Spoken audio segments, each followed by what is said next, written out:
Everyone, নমস্কার সবাইকে।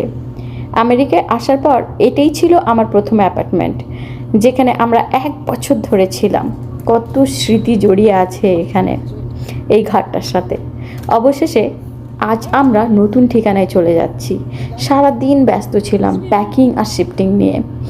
আমাদের সহকর্মীরা তাদের গাড়ি নিয়ে সাহায্য করেছেন। সত্যি বলতে ঈশ্বরের কাছে আমরা কৃতজ্ঞ যে যেখানেই গেছি, হোক সেটা ভারত, ওমান বা আমেরিকা, সেখানেই সবসময় ভালো বন্ধুদের সঙ্গ পেয়েছি।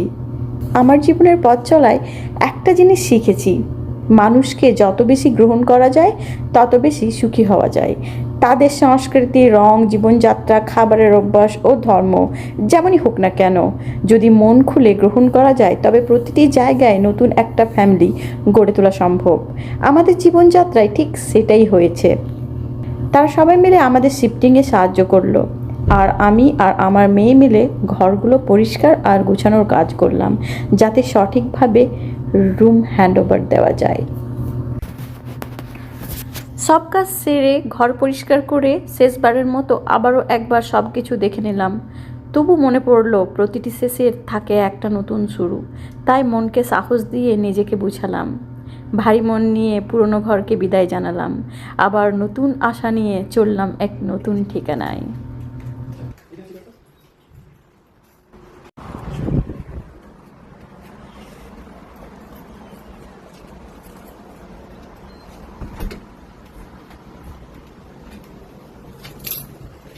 টাটা ঘরটাকে না।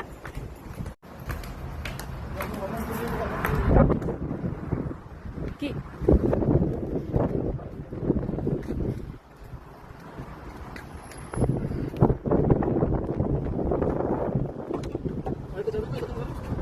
আমার পকেট আছে না? হ্যাঁ, আমার পকেট আছে।